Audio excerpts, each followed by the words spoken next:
Yeah, it's me. Just getting this started. Ericka will be joining really soon. Hang in there.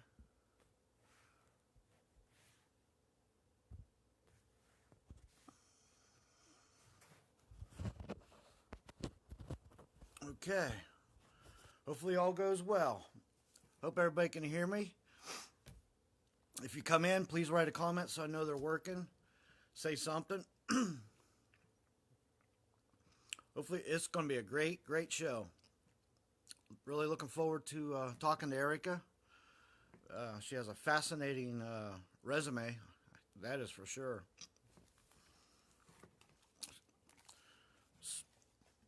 So, whoever's here, just write me a comment so I know they're working. We'll wait for people to come. Hello, Izzy. How you doing? My comments are working. Thank you, Izzy. As soon as Ericka comes in, I'll add her to the program, and we'll get this party started. I hope you're having a good night, Izzy.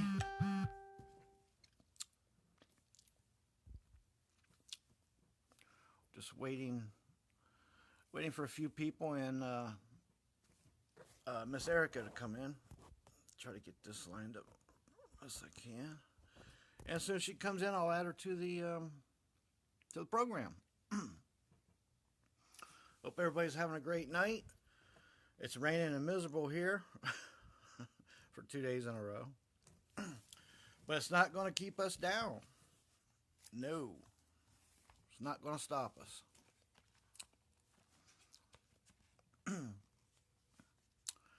Again, we're just waiting for Ericka to come. And as soon as she comes, hold on 1 minute.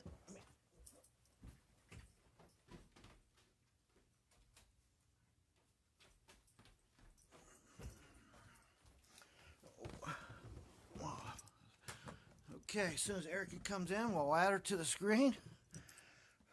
Haven't seen her yet. When you come in, Ericka, just write a comment so I can add you.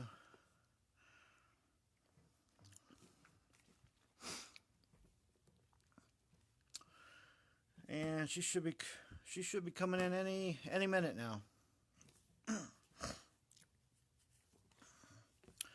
And again, you can share this to wherever you'd like to share it. I don't mind at all. Matter of fact, it'd be great. There's Lucy. Or Lacey. Hello, Lacey. Just waiting for Ericka to come in. When she does, I'll write. Ericka, if you're here, write a comment and I'll add you to the program. Hello, Stacy. Stacy and Lacey and Izzy. That's all I see so far.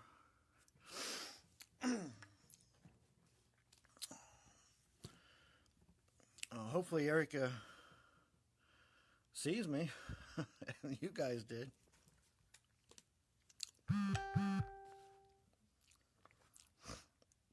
As soon as she comes in, Ericka, if you're here, write a comment and I can add you to the live feed. Just waiting on her now. And when she comes in, I'll add her to the screen. Hope everybody's having a great night.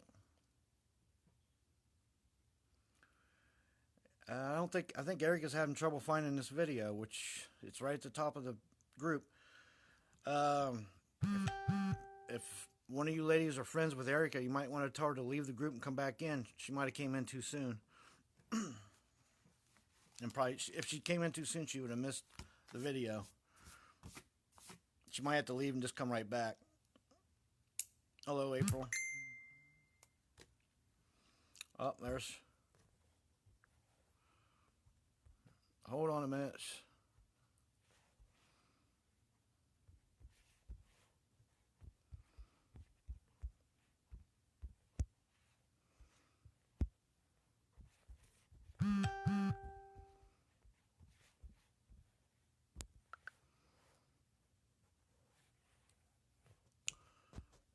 Okay, she's having a little trouble.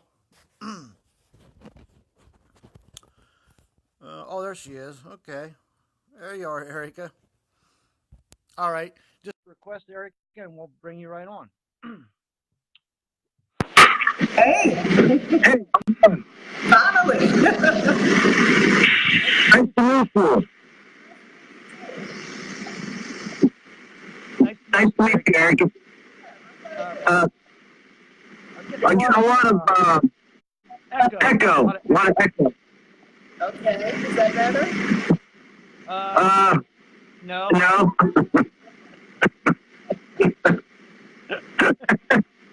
I I sound like Will Garrett. Well addressed.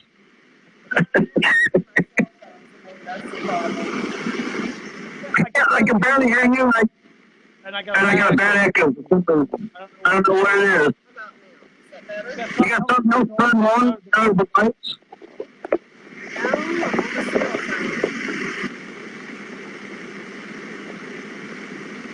Oh boy. What is it? Say something, Eric. I can barely hear you. Okay, I'm going to try to use my iPhone earplugs. Sounds like down at the beach. A lot of noise. And I get really bad echo. Okay, I'll see what I can do to Okay. Yeah, go ahead.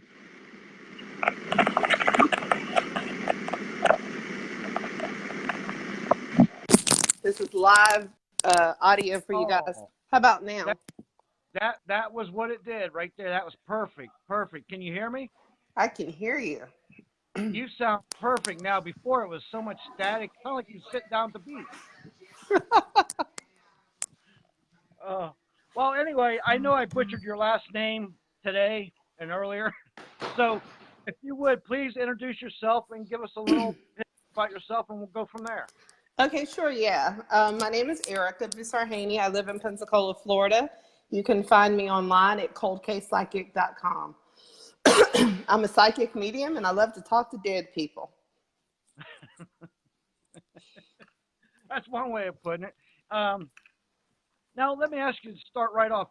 When did you first realize that you had these abilities to talk, see, feel spirits?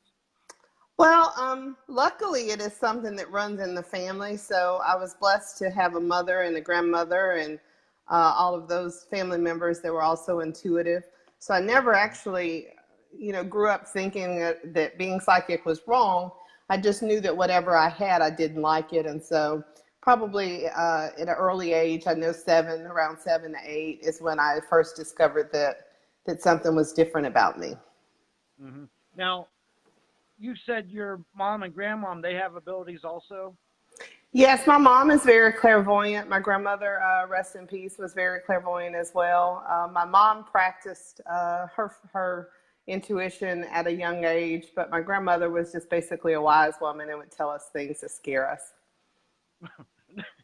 Not only that, if you didn't listen, you'd be in trouble too, right? Yeah, she would tell us all these horror stories of, growing up and seeing things and ghosts and stuff, and ghosts that came to her house and in Boston, and ghosts that her children at that time would play with. She would tell us stories about voodoo in the backwoods, all that kind of stuff. Had us freaking out. Well, let me ask you on that note. When did you first enter the woods on your own? Well, I've never entered the woods per se. I've had dreams, but never. No, it's not really my path. But I guess that we all have things in us that we don't talk about. Right. Well, I'll tell you, I've got a few abilities myself, and I got to tell you, my family, they don't want to hear it or talk about it. At least you had some family as mentors or somebody to go to. That's huge. Well, for my mom, though, it was kind of strange because when she was intuitive, I thought it was wrong. And so I felt like she was going to burn in hell. And she would play with the Ouija board and I would like throw it away. And, all her books and herbs and stuff. It was just like, no, Mom, don't do that. I'm for Jesus and all that stuff. So she got a kick out of that later on to know that I changed and I became the same thing she was in some ways. Mm-hmm. Well, let me ask you, when was the first time in your life that you had the experience where you actually may have helped somebody with your ability? Well, all throughout, I think elementary school, I was that girl, that empath that would go to the little boy that no one talked to, the special needs child, and I would befriend those. So I think that very early on, I'd cry at Disney movies. I was very sensitive, as we would say nowadays, our empath or emo. And Right. so I think that's when I was first utilized, this ability was first utilized, helping some of my fellow elementary students just deal with some difficulties that they were having. Specifically, one little girl, I remember she reported abuse from her father, and she confided that into me, and I confided that into a teacher or a bus driver or something like that. And I was just, I guess, one of those kids that, was a little skinny little runt that people felt like they could talk to. A wise soul is what I was told, but I felt like I was a little skinny little runt empath. Well, well, being an empath myself, people are drawn to you. I'm sure you love animals too, and I do. All yeah. kinds. I'm pretty weird. When I was growing up, my mom will tell you stories of me catching water moccasins in the backyard and snakes and frogs, and I was kind of different. You gotta be careful with them cottonmouths. Yeah, I didn't know at the time it was poisonous, but I did capture it, and it luckily swallowed a frog, so it didn't bite me, but it regurgitated the frog. I shouldn't be Oh, talking about this, but it was that's a good. fun. That's a good story. That Yeah. is. So now I hear you've helped some police departments find some missing people. Yeah, Tell us I some more about have. that. Yeah, I keep getting the names all confused because there's so many different ones, but Patricia Peterson was one that I helped, probably one of the first ones that I helped. I found her, I worked on Tina Lynn Wilkerson's case. There's a lot that can be found on my website because all the names kind of run together now, but just recently we had a break-in in our store and I found the person who broke in. So about 2 weeks ago. Wow. So I mean, I'm that girl. That listen, that is a beautiful thing. Now, do your local police department they ever seek you out for help from time to time? Yeah, we had a case, actually Halloween, this Halloween, I always kind of remember this case. There was a local girl by the name of Samira Watkins. She went missing, I want to say about 7, 8 years ago. And her family had come to me, and Sergeant Thatcher had contacted me from the local police department and asked me, what was my read on it. And I told him that initially I saw her floating in water, and some other details. And she was found where I basically said she would be. And there was actually I think three documentaries made out of that case here locally. One of them did feature me as a psychic. I was played as a voodoo psychic, which I'm not, and a tarot reader, of course. Yeah, right. But yeah, definitely not that as well. I don't use a divination for readings, but that was a documented, excuse me, case where law enforcement definitely was involved in that. And I was kind of surprised that he acknowledged, that I helped him find the body. So go law That's enforcement. awesome. That's a beautiful thing, because it does give families closure. I know it's a sad thing, but it's a tough thing all around. And on that note, how do you deal with that? Does it ever weigh on you sometimes? Yeah, when I first initially began working cold cases, I had a child care facility, and that was my passion. I wanted to help change the lives of children. So I was a daycare owner by day and a medium that worked on cold case profiles at night. It did affect me in some ways. It made me a little bit more cautious, but I think having the balance of family support and the children and just, my belief in God and all of those things really keeping me grounded and protected all this time. So it is a very difficult energy to deal with that. I don't readily do it every day, but I do it when asked. But those that work crime scenes and cold cases, they will tell you, I mean, it's a very draining energy. Yeah, and how do you like when you've got a case you're trying to find somebody? How do you prepare? Does it take you just get right into it, or do you have to like prepare a little bit for it, or how's that work? Well, I'm a little different. I am more scientific, I guess, and I always say I'm a skeptic psychic because people will come in front of me and they'll say, "Read me," and Now they'll say, well, I'm going through a divorce and da da da. And I'll say, no, I can't read you. I've already gotten too much information. So basically, I work off the name only, the first name, and sometimes a photograph. And so the person would either, law enforcement or whoever, usually would send me the name, usually a picture and no details. I have also used psychometry, psychometry, which is like to hold the clothing or the the ring or the jewelry or something that person, kind of like a dog, a psychic dog, how they, or, a dog, a canine, how they sniff out a scent. We kind of use the energy of the individual to kind of tap into their vibration and their energy to see. But primarily, I'm used more so as a medium. So if they're dead, which hopefully they're not, but if they're dead, a lot of times they can communicate that information to me through what we call the clairs, the clairsentient.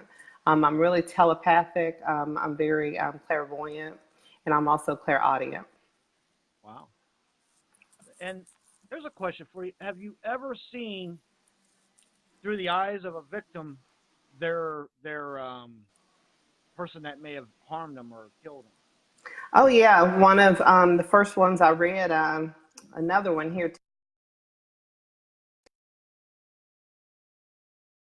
Documentary with me that was made and will be airing. I'm not sure when, but they're working on filming that or working on getting that all edited up. But I remember the first time I read for her many years ago, Joanne basically allowed me to see through her eyes. I mean, I was in the car. I was in the car I was driving, or in the car as a passenger. I was at the party. I saw the person who hurt her. That person also is in jail at this time, and it was the same individual. So there are cases like that where he or she will show me almost through the victim's eyes. And a lot of times they'll show me things like tattoos too. I know that I've seen, like, I'm also a remote viewer, which is kind of I creep people out sometimes when they say, well, come to my house and look and tell me what's haunted. And I'll say, okay, let me close my eyes and go there, and they freak out. But I do that too, like especially with crime scenes. Sometimes I'll go up as if I'm out of body, looking down on the scene, and so they're able to tell me things like that too. But she was able to show me that too, like the car, a location of where she is, which we think she's in the water. But unfortunately, she won't be found because it just is what it is. But her mother, luckily enough, created a monument called the Hawkshaw Memorial in Pensacola, Florida, to honor missing women and children. And I visit that every year around this time. So it's kind of nostalgic that we're doing this in October. That's a beautiful, awesome thing. And I just want to say to the viewers, yes, you can ask Ericka any question you want. And if she sees them, she'll read them. Or if she can't see them, I'll relay it to her. So yeah, you don't mind answering questions, right? Oh gosh, no. Yeah, let's do it. Okay. So yes, anybody has questions, please fire away. That's a beautiful thing, Ericka. That just fascinates me that you can do that. So you must obviously do remote viewing too. I do. I love doing that. But I always tell people I don't go where I'm not invited, and I don't go where I'm not asked. But sometimes it's hard not to. Well, brings me to my next question. Do you ever remote view somebody and kind of prank them a little bit and scare them? Okay, true story. So I get a lot of friend requests on Facebook, right? And so sometimes there are guys that are trying to flirt with me, right? So recently there was this guy who sent me a friend's request, and he was like trying to be flirtatious. So then I kind of like said, okay, this is fair game. So I remoted him, told him what kind of underwear he had on and what shirt he had on. And I started telling him about the ashtray that was in front of him. We got this long little conversation on Facebook, and then I deleted it. But I was right. That is good. I love that story. That's great. I love that. That's a good one. I guess that's one way to pull on spooking somebody, right? Yeah. Especially if they don't know about you. You know what I mean? Exactly. Yeah. That is great. I told him, I said, a sensor taker tried to test me once, and I ate his liver with some flava beans. You're naughty. You're naughty. That's good. You may have the police knocking on your door, get you for abuse of remote viewing. Yeah, possibly. Possibly. but you'll know. That's funny. Okay, so let me ask you another question. Have you ever helped any teams investigate any homes that are haunted or buildings or anything like that? Or do you Um, stay away Oh from no, I that? love helping teams. Anytime a team contacts me, whether they're in another state or in Pensacola, and they want me to talk to a family, I readily do that, especially when there are children involved, because I feel that sometimes children are not understood when they see things, and a lot of times, we want to be on television, so of course we've got demons scratching us, and sometimes it's just attention seeking. But children, usually when they see something or they're having a problem, it's either paranormal or psychological. And because I'm a psychology major, I can kind of have an understanding of whether or not this is something in the home, because I can look at the home and see if there's any energies there, any spirits there that are bothering the child. And if not, if I can't validate it, then a lot of times it's something else. And we just kind of say, it's time for maybe the child to get evaluated. But there's a lot of cases here in Pensacola where children are very, especially women, during that time when we kind of become women, children, girls, when they go through their hormonal cycles, and boys, that's when the activity seems to be more prevalent. Yep. I got to tell you that you're like the total package, man. That is awesome with the degrees and your abilities. That's a beautiful thing to help people with those things. I commend you for Thank you. that. Bravo. Yeah, I like to do it because, like I said, not everybody grew up in the house with the mom talking on the Ouija board like I did. So, Yeah. I live in the Bible Belt where, if you came out as psychic, and I always have to stress came out as psychic, but if, you came out as psychic, the first thing they want to do is call you crazy. But then when you can tell them stuff that there's no way they kind of believe you then. So. Yeah, right. Now, let me ask you another question. When you've done investigations for some paranormal teams, have you ever come across what I call real evil incarnate? Ooh, yeah. Okay, so one of my favorite stories, and I'm like, I'm a psychic. Anybody that knows me knows that I'm scared of the dark and I hate for spirits to touch me. So I'm that girl like, oh my God, don't touch me, don't touch me. Oh, so I was in Haunted Con in Arizona several years ago, probably, I don't know, it was Chip Coffey, me, Christopher Moon, Carmen Reed, John Zappis, just a lot of people. I used to travel in the paranormal field until I started opening a store and had to stay standard or stationary there. But so I was reading Carmen, and I saw her on television and I saw the story and I was like, yeah, right. Because again, I'm a skeptic. I am such a skeptic. So, yeah, I'm like, yeah, she just wanted to be on television, whatever, right? So Mm-hmm. I read this girl and she wanted to read it and I didn't want to read her at all. Because I'm like, if she does have a demon or something, I don't want to fool with it. So she Right. cornered me and I read her and I saw it. Like I literally saw what she had in her house, and it was validated. I mean, it was a beautiful thing, not to see it, but just to realize that, yeah, it's real, and that is a real element in the world. And another time was I was in Atlanta at an event called Through the Veil, and this girl, she was stood up and she said, she wanted to kind of help people that had been possessed. And I'll Mm-hmm. never forget, there was this green, I call it like a slimer. I mean, I can't describe it. It was just like a body, but it was right next to her and it was huge and it was right behind her, but in her energy. Yeah. And I was looking at it and I was like, I can't be the only person on panel that sees this. And then when she stood up and said, I was possessed and I want to help other people that are possessed or were possessed. And I looked and I said, were, you still Word. got some around you. And so it was just, there have been occasions when definitely that, you have those people that are calling because they know people and they're trying to get on television with their three scratches at midnight and at 3 a.m. Yeah. But there are definitely situations where I have encountered negative energy, and I stay away from it as much as possible. Right. And I don't blame you. It's not nothing to mess with. Believe me, I've I've seen much myself. But and you bring up a good point. A lot of people, like you say, they want to be on TV. The first thing they jump to is it's the worst thing in the world. Sometimes it's just a frustrated spirit wants to get your attention so it can move on or tell you something or something like that. You found that to be true too? Yeah, I had a lady come in my store. She was such a sweet, sweet woman. She came in because she wanted to buy some sage. And I was really being nosy. I was like, well, what do you want sage for? You know, because she looked like just a normal lady. She's like, well, I've got something evil in my house. And I was like, well, you know, will you let me look at it? And she's like, what do you mean? I said, I can look at it from here. And so I, you know, got a sheet of paper and I drew an outline of her house from what I could see, the bedrooms. And I said, okay, you have a man here. He's your father. And he is, I think I told her he was knocking down pictures or something off the wall. And she said, yeah. I said, he's just trying to get your attention, honey. It's not anything evil.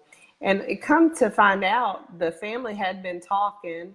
There was unfinished business between the father and her brother and her and the mother to do usually with will stuff. And once she resolved all that, all of it went away and she got closure. And I got a really nice letter later on from her, I think through Facebook, just saying how she was so grateful that I had helped her. And it really touched me. Yeah, that's a beautiful story right there too. Awesome story. And I know in my line of in the paranormal world, I found routinely people they misidentify spirits for evil or whatever, and a lot of times it's just like you just described. They just want to get your attention. They want to tell you something, or they want to move on or something. It's not they're not out to get you. Not all of them are out to get you.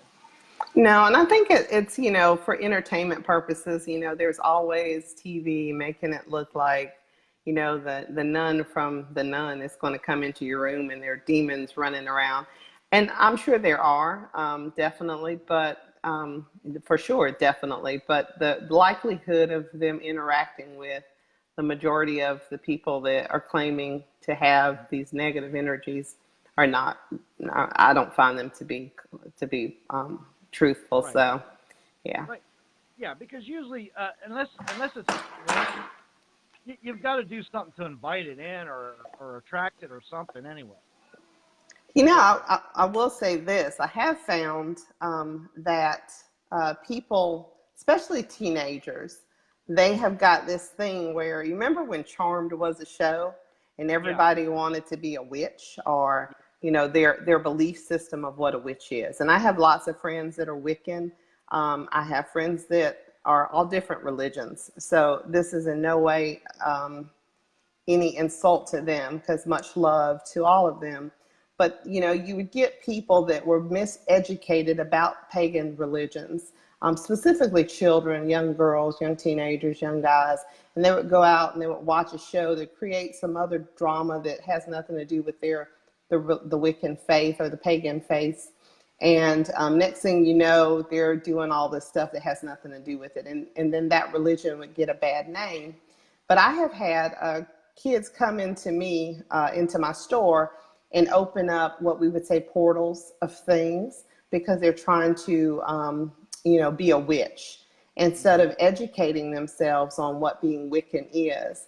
And because they would do something they see on television and then just call into any spirit or, you know, and then they would find that they would have the negative consequences of those actions and then come into my store running scared when they have brought some energies out that want to play with them and, you know, basically scare the shit out of them. So it is, you know, but they're not necessarily evil. They're just, hey, you want to play? I'm here to play. Let's play. yeah. Well, and again, that's a good point. They're taking what they're seeing on TV and they want to do it or be like it. And it's like giving a loaded gun to somebody that doesn't have all the information of how to handle it, how to work it, how to do it. And next thing you know, they're opening portals and you've got something, you know, pulling a blanket off of you at night or something like that, you know. so, so there you go. Yeah, and again, and just saying, you know, because like I said, I have so many diverse friends of different religions. You know, when they end up on television doing something stupid, it makes people have a bad connotation for these different faiths. And you have to understand that their actions have nothing to do with the beauty of some of these religions that have nothing to do with it. It's just silly people Right. making. It's like anything else. It's not it's not the thing. It's the person not knowing how to use Yeah. it. And that goes with basically anything. If you don't know what you're doing with something, you could have a train wreck and not know it. Yeah, And, definitely. right. So, what do you got? What's your future endeavors? Got anything lined up that we should know about, or? Well, let's see. Right now, we're doing, I guess, a lot more radio shows and hopefully going to be doing some local filming here in Pensacola. Would love to discuss maybe being on a network because I feel like there's not enough. I love Ghost Brothers. I had them here, for my Comic-Con this past year. And, they bring diversity to the paranormal field. But what I find is that, unlike them, usually when I look at the paranormal field, the only way that I see people of color, I'm African American, as you probably can tell, and not Creole, which is what a lot of people think, are from New Orleans. I don't know, it's the last name. But yeah, I'd like to see some shows on television that deal only with the fact that I can talk to dead people and that I can help with cold cases and I can do mediumship and I can do remote view. And me and a lot of other people I'm sure like me can do those things if given the opportunity. Every show so far that has approached me wants to spin me as this Marie Laveau rag on my head type of medium. That's just not me, and I'm not interested in being someone I'm not. So if there's a show out there that wants to portray an awesome, psychic medium that can kick ass on a crime scene, holla. Yeah, and you know what? If they would open their mind, if police departments more across the country would open their minds up and not be judgmental and not be so prideful, a person like you with your talent and your tools and ability, that is priceless. I mean, really. Can you imagine all the crimes that you could maybe defer from or solve or help people with if they would Well, just, broaden their horizons a little bit? I don't really find that law enforcement has an issue with it because trust me, when I went and called the law enforcement and told them that I found my robber, they were happy. I mean, they come out and do the fingerprints on one day, and the next day I'm calling them and telling them, hey, I know where the dude is. Let's go. Law enforcement has always been very open to people like myself. It's just really the networks that seem to want to portray, a certain type of psychic, voodoo girl. Like, I don't know, I'm just not that girl. So it's kind of hard to explain that other than the fact that, when you look at Marie Laveau, with no disrespect to that faith as well, on American Horror Story, I'm not Marie Laveau, I don't think. What would be a great show, in my opinion? A reality police show with you as their tool. I get to see you going out and solving crimes. I mean, that'd be a great show. I would love for them to do something like Psychic Detective again, with John Oliver and some other people that I think that really rock in that field and really work with cases. I know that in the past I've worked with findme2.com and they had pitched shows like that for the network, but unfortunately right now they're not doing anything. So hopefully Lifetime will pick up that idea. They've approached me for different things, but they're just not anything that I want to, that I feel that sells who I am. Right. I hope somebody does offer you the right thing because I can see that as being a really, not only a great show, but educational and very helpful. Because I know in your heart you want to educate people and help people. And I think that would be one avenue. The right ones would approach you with the right idea. Yeah, that's true. We also do a psychicschoolhouse.com. Every Monday I do medium messages, unless something happens and I can't do it. But it's where people can come in and get, I'll do education like we did dreams this past, the Monday before.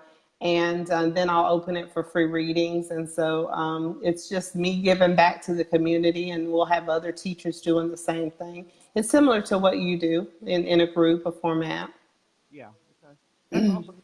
You mentioned dreams. Do you do anything psychically with dreams too? No, I don't find that dreams are really, every person has their, I guess, stronghold. For me, deciphering dreams is not. I dream some things that are precognitive, but they're usually based on my own personal life and experiences. They're not a lot of things to do with the environment or, your life or somebody else's life where I'm predicting things. So I find that that's not really my forte. So I allow other people that are better at certain things to do those things. So I usually refer them online to someone who is more of a dream psychic if they're having. And then there's so much information online too about dreams. So a lot of times you can just decipher your own stuff. Now let me ask you this: do you ever get premonitions? Do you ever get any visions or premonitions, stuff like that? Yeah, sometimes I'll get premonitions of people, dying. Sometimes I'll get premonitions of people being robbed, which is kind of ironic and funny at the same time because they usually get broke into. I get premonitions, but they're usually people that are very closely related to me. Not really a lot of people that are kind of like the president or something like that. It's just usually family members or people that I interact on a daily basis. Wow, that's great. So let me ask you this: have you helped find, say you one of your family members lost their keys or something? Have they ever called you and say, "Can you get my keys?" Yes. Yeah. Yeah, definitely. I had a funny thing that my cousin LaShanta did. She was having problems with her boyfriend. We won't say his name. But she said, Ericka, can you tell me where he is? I said, And I closed my eyes and I could see him standing on the corner and I could see him like what color shirt he had on and what color shorts. And I said, I don't know where he is, but he's on the corner and he has a gray shirt on or whatever at the time it was. And she called him up and she says, what are you wearing? And I was right. And we always laugh about that to this day. You're definitely not somebody to make mad because you're going to find them.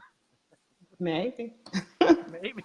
Or you're definitely going to scare them and tell them what's in their house and what they're doing anyway. Yeah. I love that. I really do. So, what's your main thing you like to do with your abilities? The thing that really pleases your heart? Is it to help finding missing people, or is it something else, or is it just all of it? I think for me, doing the gallery readings, because again, I'm a skeptic. So when I do gallery readings, crowds of people, like I just did one in Milton, in August, and it was 219 individuals that showed up. And I go row to row, person to person until we run out of time. And I just read each individual person. So if there's like 200 people in the room, I don't choose, 5 people and then I go. I go start with the first row and then I go person to person to person to person to person to person. And I try to make connections with their deceased loved ones. And during that time, people that are so skeptical, men, women, people I've never met before, they see it in action. They see that love never dies. They see the messages, the validity of the things that I say. And some people are left very astonished and changed. Their concepts of death are changed. They're not afraid of death. They know that death is not the end, that their loved ones can still interact and communicate with them. So I find that doing those groups, those large groups when I travel and doing them locally are my favorite because my people are so funny. My dead people, your dead people, they're so funny. They tell me things that I should know about you, like if you have a Napoleon piercing. That was my favorite.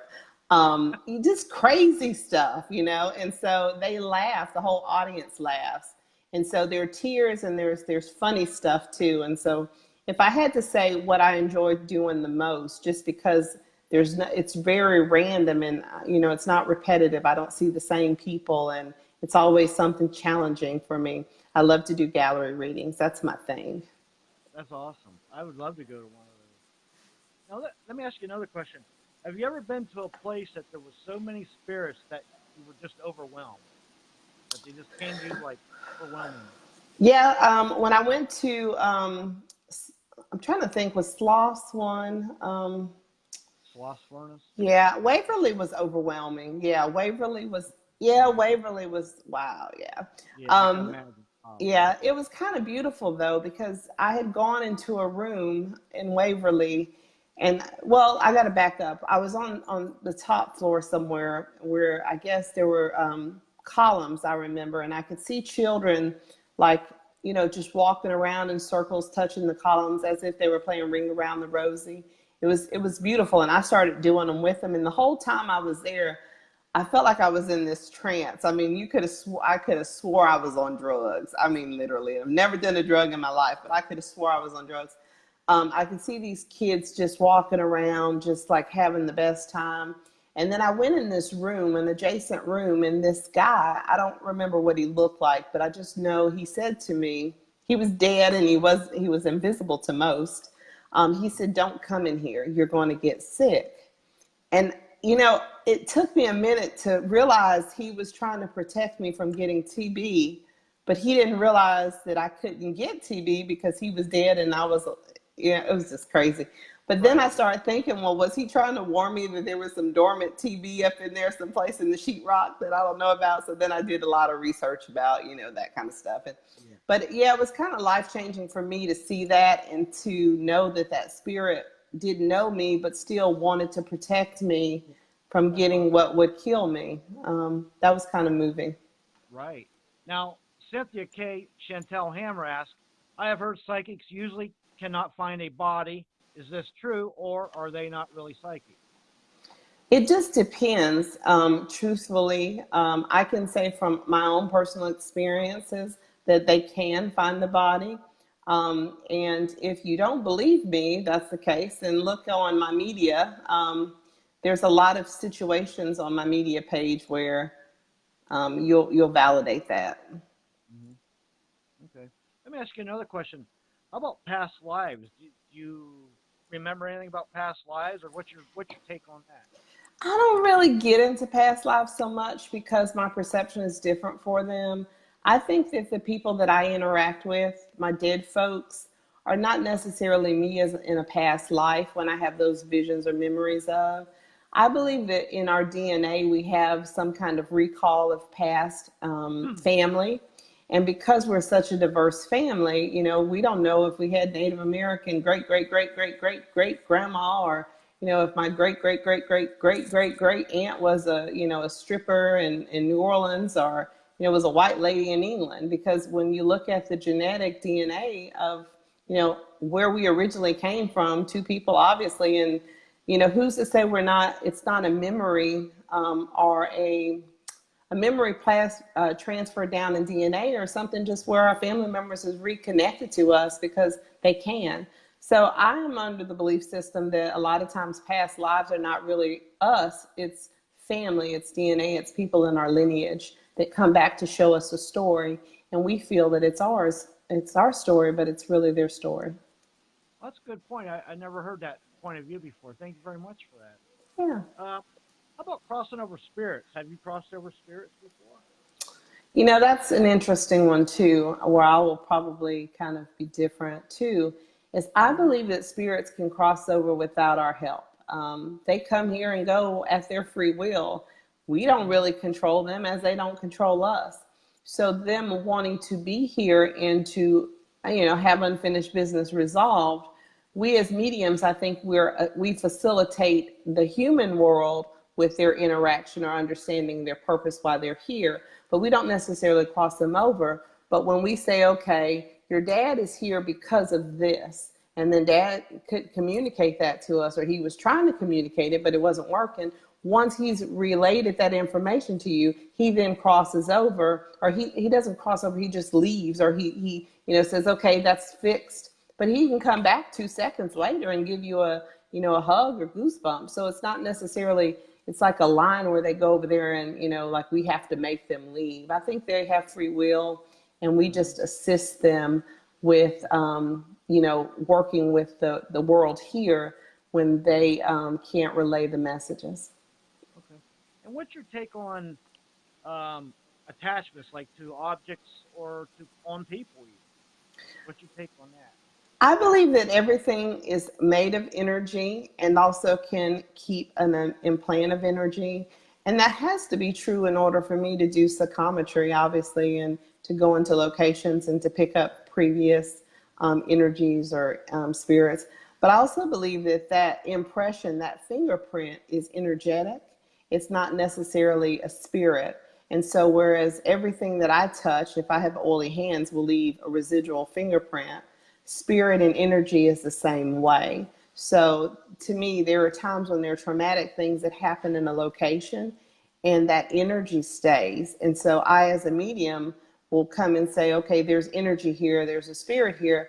But that spirit has free will to go. I don't think that they're necessarily attached. Their energy might be, or they might decide to come back and forth, but they're not necessarily, like locked into a location. And when you do touch something, how do you get like visions if there's something there? Is that how that works when you with the symptometry stuff? And you Not automatically. I don't find that I'm like an open switch all the time, because that would be not advantageous for me, nor would it be healthy. I do a thing called I shut my eyes and I turn on. And if I were to touch something and do that and have the intent to open up and listen, then that's when it would happen. It wouldn't be automatic. So basically, you're reading the energy that is left on there by the person. So Yes. Okay. So when you do when you're doing readings or whatever, how's it come to you? Does it just come in flashes, or the spirits talk to you? I mean, I know they talk, but Yeah. So, yeah, no worries. So what happens is, like, I call it focusing. I'll focus. I'll close my eyes like this. yeah. And then I'll open them. And so then it's like I turn on, the Ericka psychic part turns on. And so I'll see things and I'll hear things and I'll just know things. But then it comes to me like a free stream. Like if I were to say to brainstorm or to write, automatic write, just first thing that comes to your head, it almost is a flow of just information, pictures, sounds, words, that type of thing. Now, you mentioned the automatic writing. Do you do that too, the automatic writing? I don't automatic write, but I do use writing as a tool to read. So a lot of times what will happen is when I do a reading for someone, I'll grab a sheet of paper and just close my eyes and make an outline of everything that I need to tell them. And then I'll go back over that outline, and that's how I read them. That's my, I guess, automatic way of reading them or focusing on the points that the spirit will tell me that's important. Let me ask you another question. Have you ever did channeling or let other spirits channel through you? Is that something you've done? Not at all. And I really say to people that, possession is a real thing. Hello. No. Possession is a real thing. And I think, totally. yeah, people want that experience. Okay. But then at some point, how do you know the difference between normal Ericka and channeled whoever entity? I'm all about my body and not allowing anybody to be in it, touch it, or, utilize it in ways that I don't want to. So no, I don't recommend channeling. I know there are people that do it, and I said that's their thing, but it's not for me, definitely. No. And here's I think an important question. What do you do for protection, to protect yourself? Well, let's see. I have Wonder Woman bracelets. Prayer to me is the most significant thing. Anytime I read someone, the first thing I say to them is, let me focus on Tina and information and her highest good. And I do that because I want to keep all the good juju around both of us.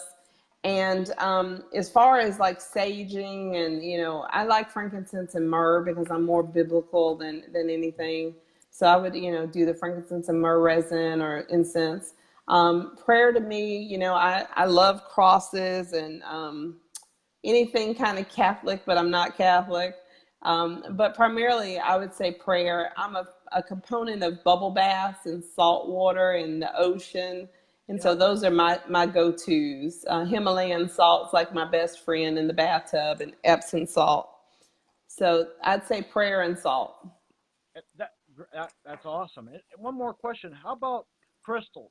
Do you have favorite crystals, or do you use any of those for protection? When I first started, I loved to use crystals. My favorite was like tiger iron and quartz, selenite. I loved pink rose quartz. I loved amethyst. And I still do like them, but I don't use them in practice for intuition at this moment.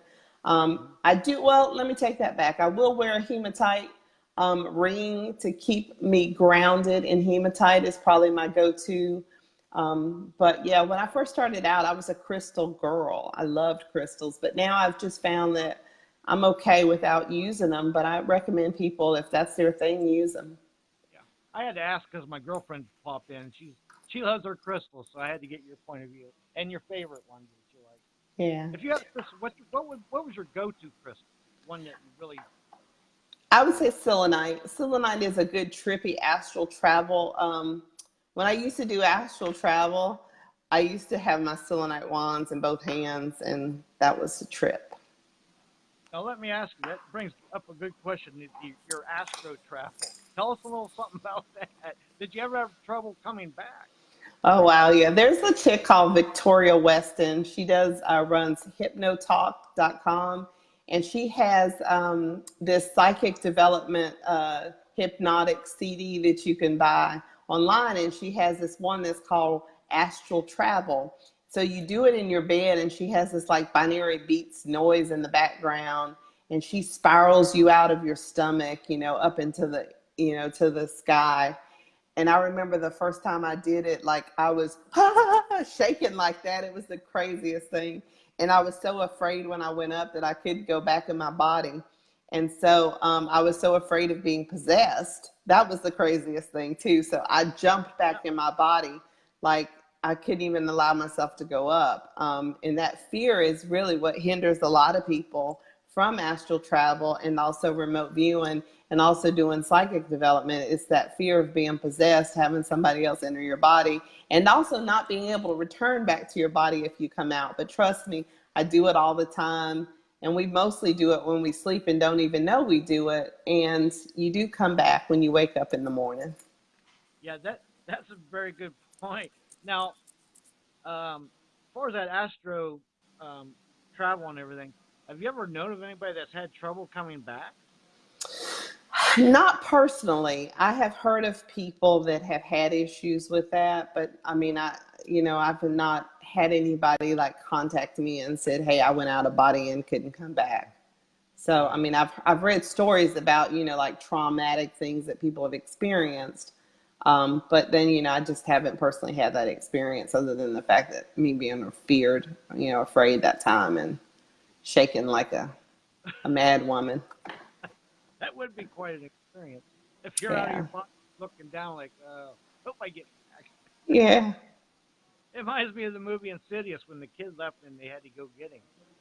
Yeah, and see, this is kind of weird too. I always tell people, if you're psychic, do not watch scary movies, because especially if you're trying to learn how to be more psychic, you will mess yourself up forever. Like I can't even watch The Exorcist because it just will mess me up. And we watched The Nun not too long ago, me and my husband, and of course she appeared in my dreams, and so I had to like throw a cross on her and tell her to go away and get my rosary out, which I'm not Catholic, but for some reason when I see bad things, the Catholic comes out of me, and I had to rebuke her in the name of Jesus and all that stuff, and she disappeared. So I think those are just lessons for me to learn, not really necessarily anything that I got to worry about. Yeah. Well, we're winding down, and I got to tell you, you are an awesome guest, and you're a treasure trove of information. Thank you. Bless you, and I thank you for coming on. I mean, you are just a treasure trove, and I know your information and knowledge will educate many people that will see this video, and that's my goal of my video. And as we're closing down here, go ahead and tell people anything you want to share, promote, or websites, anything. And when we're off here, you can put them in comments too. Anything you want to share or promote. Yeah, just there are a lot of times when you're going through different things psychically, and you might not have anyone that will understand. I would just say that definitely, reach out to someone, because, there's a lot of people with depression and post-traumatic stress disorder and all these things. And there are misdiagnoses with mental illness too, sometimes when you're just having intuition. And so research your intuition. A lot of us are very empathic. We have these abilities and we don't understand them. So I would just say make sure you research them. Depression is a real thing, and intuition is a real thing as well. If you ever need any information, definitely check out my website, coldcasepsychic.com. Find me on Facebook. I will respond to your messages. It might take a little while, but there are people like me out there that can do the same things. Honor your gift. You don't have to do it full time as a psychic medium, but maybe you're a nurse, maybe you're a doctor, maybe you're a law enforcement, a teacher. We're all given these abilities, the psychic intuition to help others. We're the wounded healers that help others. So do that in your lifetime and honor yourself and honor your abilities and listen to your gut.